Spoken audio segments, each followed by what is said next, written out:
Yeah, buddy. It is going down, ladies and gentlemen. Welcome to the Spin Room here on Dash Talk X, Radio.com. It is going down. We got a great show for you guys, ladies and gentlemen. Now, if you're just tuning in, let me tell you a little bit about the Spin Room, okay? We're going to talk about some topics that's going to affect our community, about culture, hip-hop, politics, sports, you name it. We're going to talk about it. We're going to get in on it right now. You guys are listening to my girl, Gigi Sweet, hustle girl herself, world famous Gigi Sweet, live in the mix right now, man.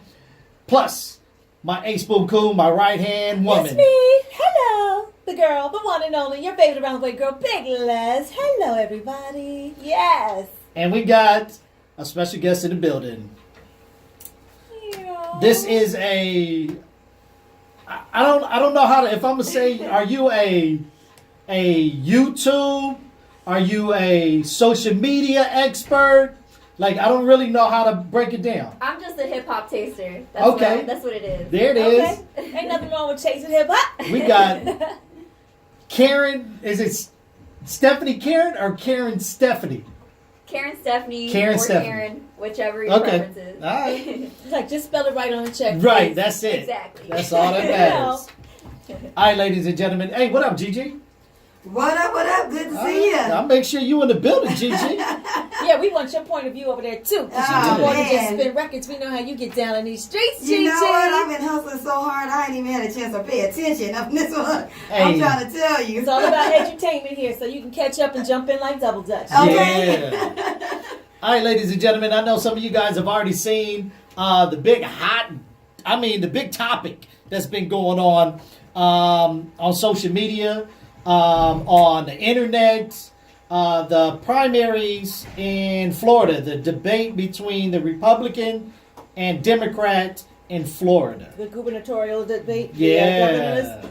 Yeah, our man Andrew Gilliam and Ron DeSantis. Yeah. And of course, Trump's want to get on the mic real quick and be like, yeah, DeSantis won. And by morning time, they was like, sorry, player. Yeah. Gilliam, Democrats won. Boom. Yes. We coming hard. We coming Yes. strong. We not messing around. Hello. It is going down, man. Democrats. Hello. And this is the thing. We got to get out and vote. This is very important. This is a very important election. Every election is important. That's the problem. Every election is important. Yes. And people don't realize it until it goes wrong and haywire and some fool Like right gets in now. office and then they're like, damn, I should have voted. Right. Like, yeah, hello. Right. The last time and the time before that and the time that you put Bush into office twice. Yeah, and the time before. Yeah, we could go on and on and on and on. Right. So let me ask my folks this question. Now, in voting, we all understand that our votes do count, right? Right. Yes? No? Right. Maybe so? Yes. Do people, the question is, do Hold people, on. Okay. Whoa. I was about to go there. Yeah, hold on.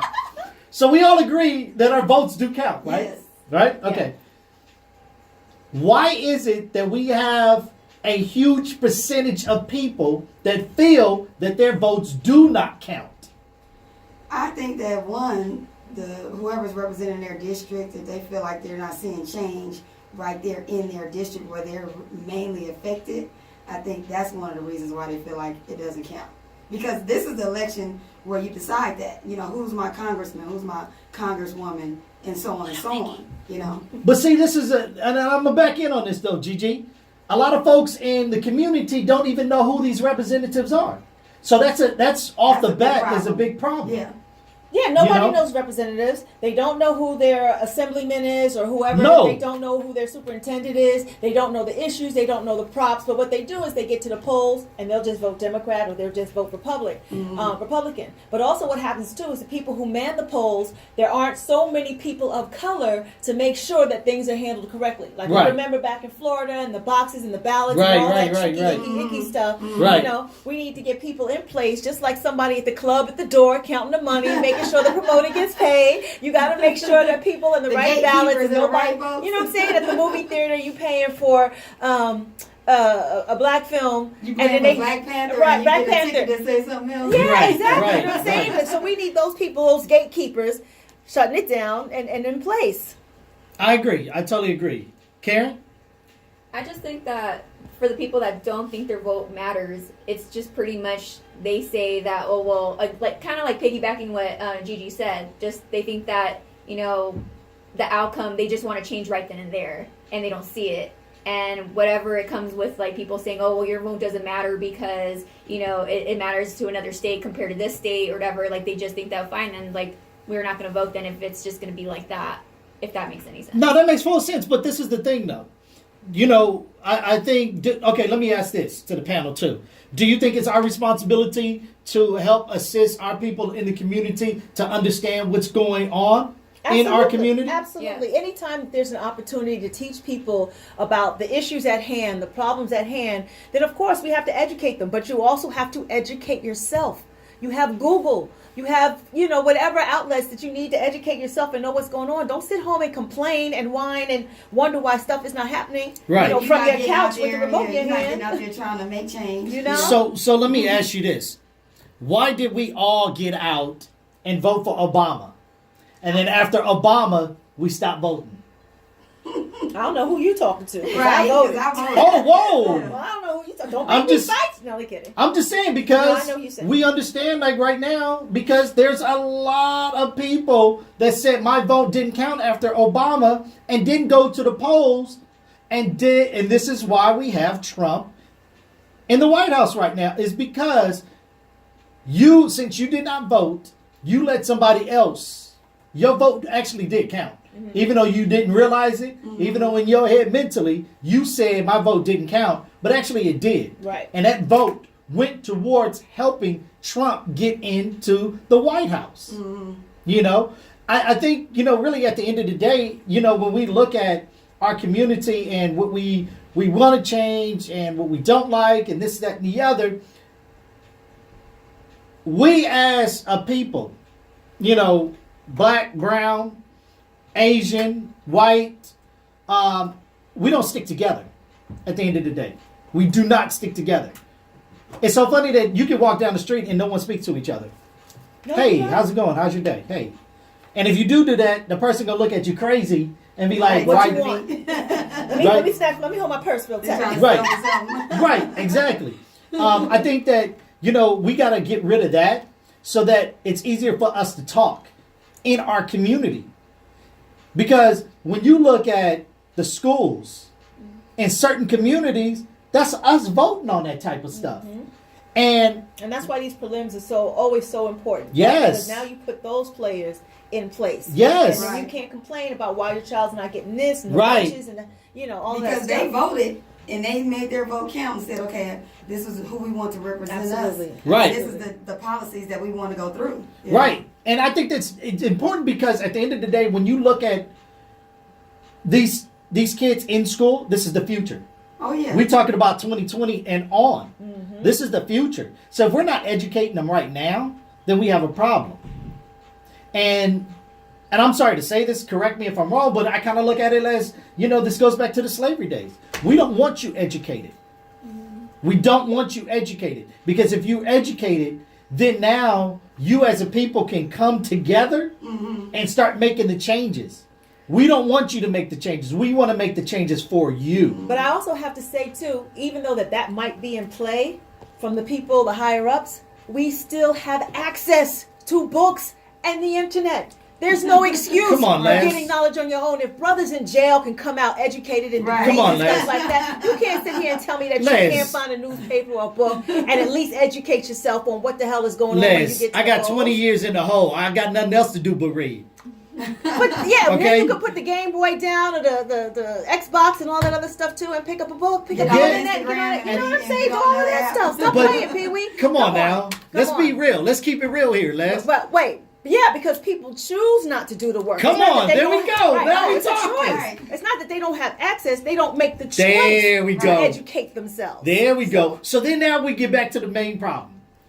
We don't get what we want in our community, so then everybody else gets upset. Mm-hmm. And I think at the end of the day, we as people in our own community need to get together. We have to stick together. I mean, it's as simple as some of the things that are coming up in our community that are money-making things that, you know, if you're not paying attention to who the city councilman is or the congressperson, they're, you know, making decisions regarding that big stadium that's coming that you're trying to go hang out at, and you know, and understanding the those businesses, taxes will affect you. affecting you. Right. And you should be all scooping those up property. You should be like not selling your business and trying to hang on to it so that you can reap the benefits and all that stuff. because too. at the end of the day, these companies are coming in and saying, "Hey, I will give you $1 million for your house." Right. Which is Knowing nothing that for them. It's pocket change for them. because on the back end, they making $3, $4, $5 million on the back end. Or but we're gonna take this, we're gonna get everybody on this block to sell. Right. We're gonna gut it. Right. You know, tear it down and make something way bigger. And you don't even know those plans because maybe you didn't go down to the city council meeting or whatever and find out what was going on. Right. You know, to even affect that, or something that may have happened with the mayor or whatever. Like the whole thing with the Clippers trying to go into Inglewood. Right. And they're like, oh, heck no. What the heck? We we got the forum over here doing it. Y'all gonna let the Clippers get in there? That's stuff that go down at the city council meeting. You know what I mean? And I think it's very important that our folks get an opportunity to know that your voice does count, because these city council meetings is where you kind of bring up the issues before it even gets to the bowl. It goes down there, then it gets to the poll. Right. It gets on the ballot after that. Right. Because your district people have to put it. It has to come to a vote. After it comes to the vote, then it goes to the ballot. Then everybody else can vote on it. But it takes a very special person to want to be involved in politics. And it's a handful of people, whether it's Latinos, Asians, and Black, who actually make it to the board and at that level who are the decision makers, you know? Right, but see, at the end of the day, Les, come on. You got to love and you got to have a passion for politics. But it's not about, it's about the community first. Well, absolutely. Absolutely. But that's politics too. That is, and I think that's where the issue is. We don't care about it until the last minute when it affects us. Right. And then it's kind of like, hey, wait a minute. Hey, Right, because your mortgage statement comes in and you're wondering why your tax bill is so high. Right. You're like, wait, what? We're supposed to be paying this. Right. But it was on the ballot. You don't. Right. Oh, yeah. Right. Nobody told me. Nobody was supposed to tell you. So let me. Do your homework. Right, you got to. So let me ask you this, Karen. And forgive me saying this, you're the youngest one in the building right now. What do you feel that the young demographic is important right now as far as these politicians? I just feel like right now, like me being a parent as well, you know, it's like you just said, it's important to educate your kid. I remember when I was in high school and Arnold Schwarzenegger, we had to, vote against him out of whatever he was trying to do. And I remember my aunt, like at the time I was living with my aunt, and she was just educating me on why. I mean, I can vote for him or not. She was just educating me on the the pros and the cons. Right. So I think it's important, even in high school, like it's important to even like you said, like it'd be great to like have classes for the younger youth to understand, what it is from the Democratic side and the Republican side. Right. And I think that my aunt did a good job raising me and kind of bringing me into that somewhat of that culture and of understanding, and kind of researching that. So I think it's important to teach the younger youth, a little bit about just everything, politics. I mean, even if they don't have the passion for it, just to understand it. Right, right. know? I think also another thing too that we're forgetting, one of the biggest issues that's in our community, the policing.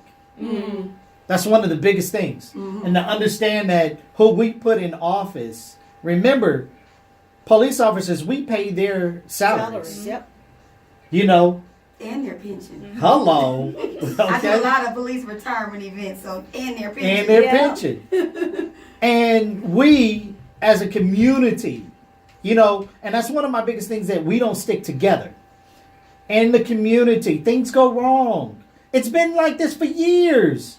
But now it's just all on camera. It's on camera. I know. But see, one of the things for me, and I'm going to be honest, at the end of the day, and maybe you guys say this too, if a police officer pulls up next to me, pulls behind me, why do I get nervous? Right. Why do I get nervous? Right? I should feel safe. Right. But why do I get Shake it in nervous? your boots. I ain't done nothing wrong. My tags is good. My lights You is guilty for good. being black, period. And that's my thing. I mean, even motions that you would make normally when you get pulled over. Like, I literally got pulled over across the street from Faithful Central. The guy thought I didn't have my seatbelt on. But literally, I went to go. I had my seatbelt on. It was just black. And I have a black top. I go to grab my ID and my insurance and everything like you do out of your glove compartment. Right. Just because that's what you know to do. Right. And I'm like, oh, snap. I shouldn't have made that move. Now I'm thinking... Right. Why do you Why have I to make this second move? guess Yeah. yourself? Well, from now on, you got to hold a 10 and 2, and you got to wait till it rolls up to the Right. window. Right. But see, You know? and I think that's an issue. We should not have to do that. If you look at any other, and we all see it, any other city that's not urban, they do not have to deal with that. They do not feel threatened. It is only in the urban communities that they feel threatened, and the fact that they feel threatened, they turn around, and this is the issues that we have. But this isn't, like we said, this is nothing new. It's just caught on camera, so now everybody can see it and everybody's getting exposed. And it's just what happens now is that the cops and all those who are supposed to make you feel safe are not being punished. They're getting put on leave with pay. Right. And Leave or a with little pay. desk job, and then they get to come back. And it's But just, see, but this is where we as a community have to come together and hold them responsible. The police chief, we got to hold him responsible. Yeah. Our elected officials. listen, all we this got- marching, all of this holding Right. signs, get your asses to the polls and hit them where it counts. That's Period, point blank. point blank. And I'm I want to with make sure too that everybody knows, because when like you talk about the presidential election and the president has the power, and why can't he just make a decision? We all forget there's the legislative office, the executive office, Congress, And House that's the Representatives. Like problem. they got to go through a chain of command still before the Yeah. president can really say Do it, what it yeah. is. Right, you know? And I think, like you said, they don't understand that the midterms is where those seats are changing. Right. When those seats are changing and we don't go and vote on that seat. I keep saying this. Somebody is seriously, on Trump's team trying to get Maxine Waters up out of there. You know what I mean? And I keep seeing all of the propaganda around. And I'm like, you seriously think you going to get Maxine Waters up out of there? They've been trying for years. For years, I can right? imagine how many It's death not gonna threats and happen. stuff that she gets in Right. the house on a Right. daily basis. Right, and her position is so much higher now. Her profile is so much higher now than it Yeah. ever was. But that's someone that's been, railing for our community all this time. Mhm. And imagine if she got, uprooted. Somebody took her seat. That's Right. a Democratic seat. Yep. Changing places, Yeah. Yeah. Yep. All right, man. Hey, don't forget. Music, yes. Don't forget, ladies and gentlemen, if you want to chime in on the convo, all you got to do is hit us up on IG, The Spin Room, THA Spin Room. Hit us up. Let us know what your take is on this. We want to hear from you. All right, we live in the mix right now with my girl GG Sweet inside the Spin Room -talkx-radio.com. It is the Spin Room. GG Sweet, let's get it, huh? Y'all like that? Y'all like that? Shake